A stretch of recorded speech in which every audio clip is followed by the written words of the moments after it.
Muy buenas tardes, amigos. Esta es una nueva edición de Diálogos del Montonero.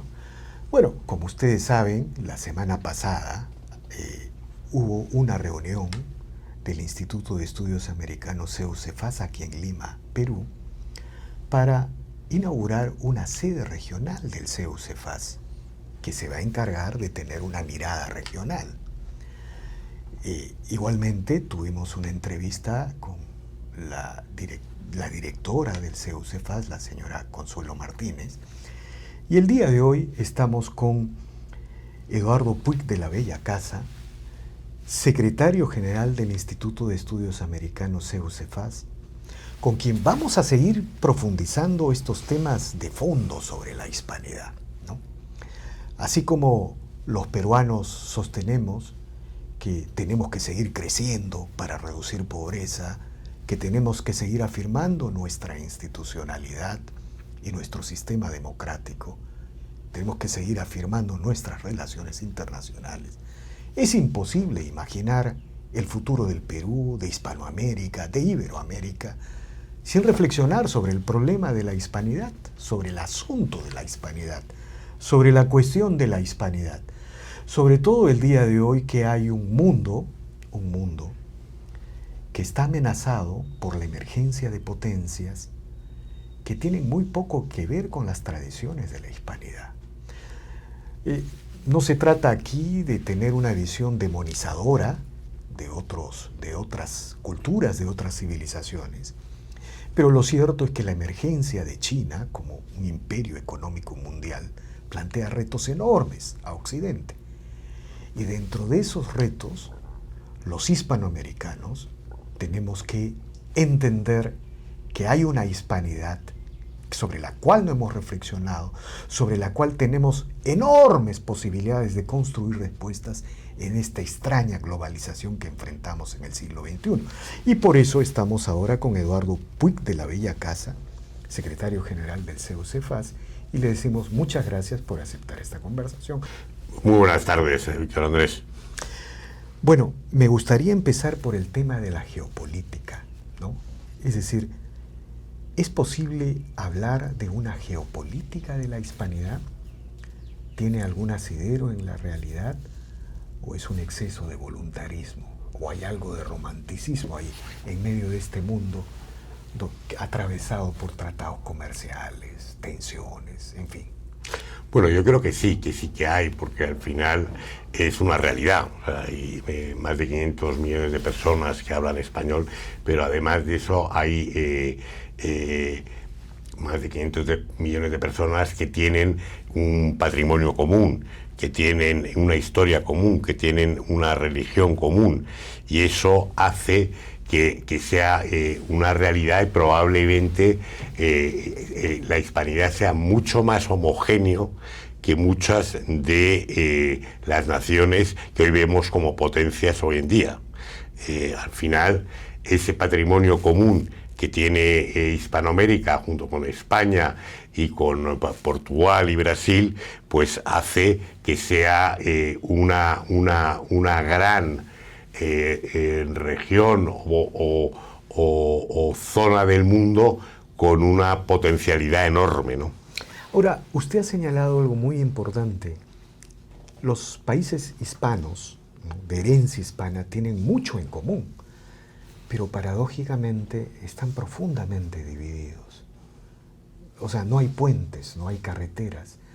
¿Cómo explicar esta paradoja? Porque efectivamente, si uno mira, por ejemplo, la Gran Unión Americana, ¿no?, cómo nació, cómo se gestó, digamos, la unidad que había en Hispanoamérica o la unidad que había en las Españas era largamente superior.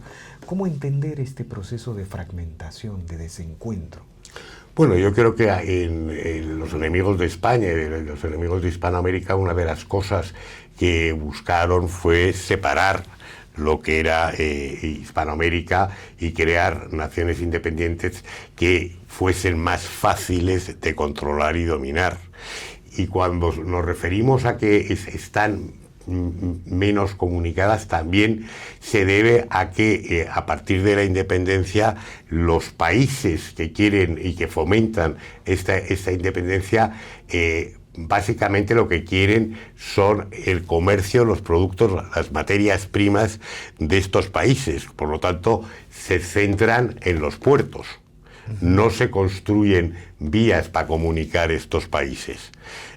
Sin embargo, en la época de los virreinatos sí se intentaba comunicar todas las provincias que constituían la monarquía hispánica. Pues, ¿por qué? Porque no se querían solo estar en la costa, como fueron las sociedades mercantiles del Imperio Británico o de Holanda, que ellos se asentaban únicamente en la costa, no se metían al interior del territorio. Eso es muy diferente con otros imperios. La prueba es que la capital de Colombia está en Bogotá, teniendo Cartagena de Indias, ¿no?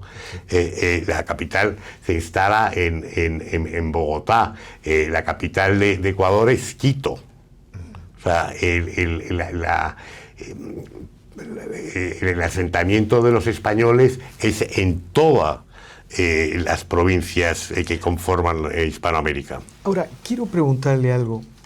¿Qué tiene que ver esta soberbia anglosajona, ¿no es cierto?, que, digamos, ha dominado el Occidente y el planeta en los últimos siglos, ¿no es cierto? Desde la Revolución Industrial. Hay una soberbia anglosajona.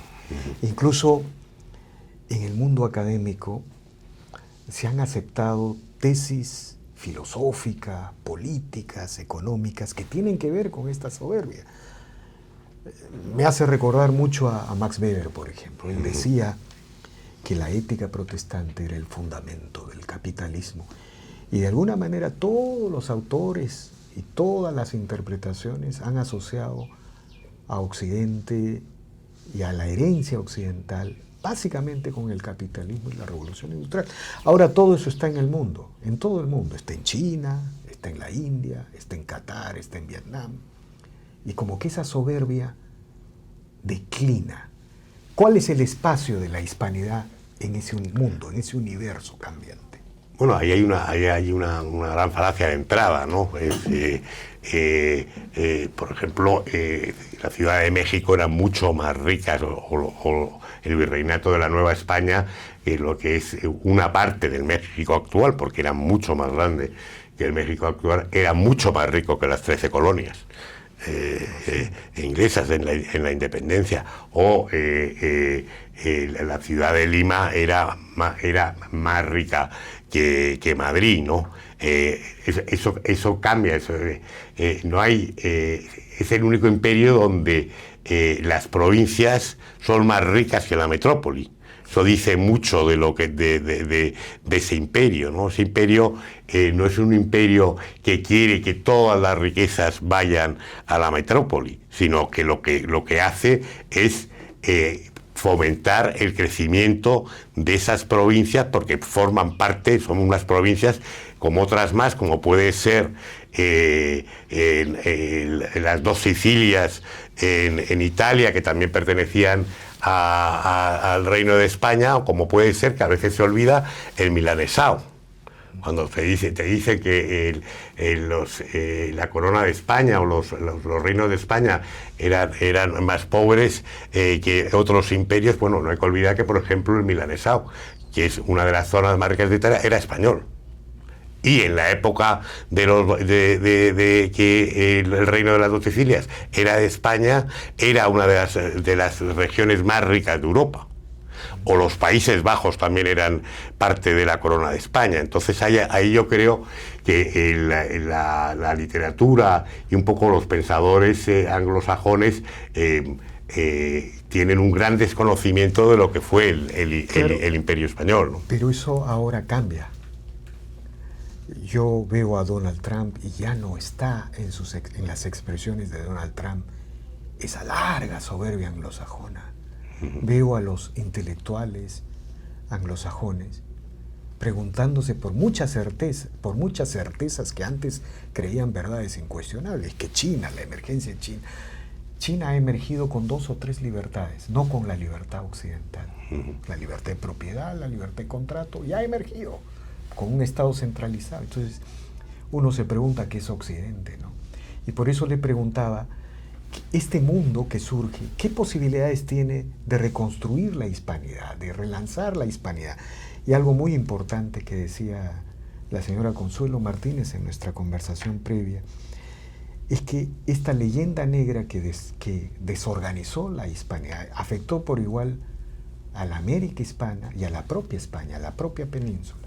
Efectivamente, la leyenda negra y sobre todo la influencia que muchos países tuvieron en las élites, tanto en Hispanoamérica como en España, y le trajeron la revolución y todo lo que ello conlleva, hicieron que, por ejemplo, el siglo XIX lo podríamos calificar como un siglo perdido, pero tanto en España como en Iberoamérica, porque al final fue un siglo en el cual los enemigos de España no pararon de separar lo que era la sociedad hispanoamericana y la sociedad española, por así decirlo.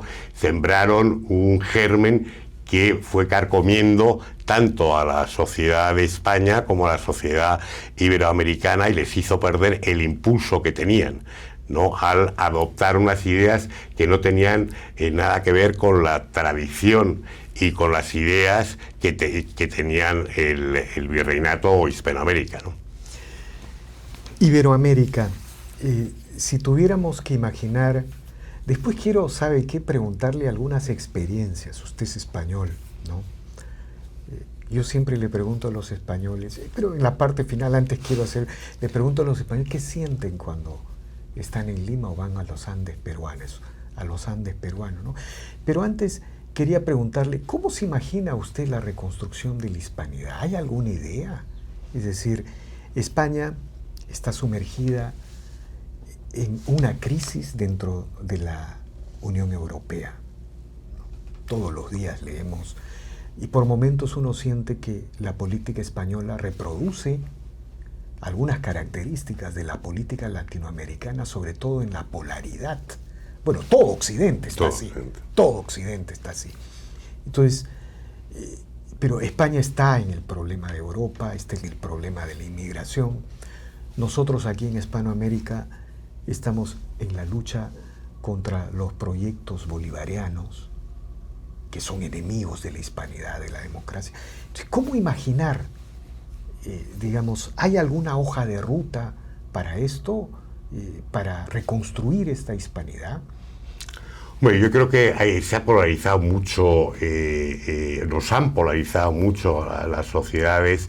Yo creo que además de una manera intencionada por parte de la izquierda, confrontando la izquierda, una vez que pierde con la caída del muro de Berlín lo que ellos creían que tenía una hegemonía moral en el socialismo, crean un nuevo socialismo que se basa en la confrontación entre la familia y los hijos, entre la propiedad privada y lo público, entre el hombre y la mujer. Esa es la confrontación que ha generado la izquierda actual, tanto en Iberoamérica como en Europa, como en Estados Unidos, podríamos decir en el mundo occidental. Y yo creo que esa división y esa conflictividad, yo creo que se soluciona y se puede combatir con la verdad. Yo creo que hay que contar cuál es la verdad, qué es lo que nos une, no lo que nos separa. Esta separación que quieren vender es artificial. La mayoría de la gente tiene más cosas en común que en contra. O sea, no hay por qué los hombres, si bajamos a la calle, los hombres y las mujeres no están enfrentados. Digamos, estas cosas en común, ¿no? Quiero llevarlas a la hispanidad, ¿no? Usted ha visitado muchas veces el Perú, tengo entendido, ¿no? Entonces me imagino que ha visitado alguna de las provincias andinas del Perú, ha caminado por las calles de Lima. ¿Ha estado en alguna ocasión especial y qué ha sentido cuando ha visto esa iconografía, esa movilización de la sociedad. Me imagino que ha estado en algún evento, en una fiesta especial en los Andes peruanos, como todo buen español que visita el Perú, ¿no? ¿Qué ha sentido? ¿Qué nos puede contar?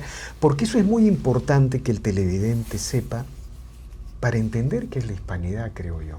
Para un poco salir de los conceptos y ir a las cosas, como se dice, sobre la tierra. Sobre ¿no? la tierra.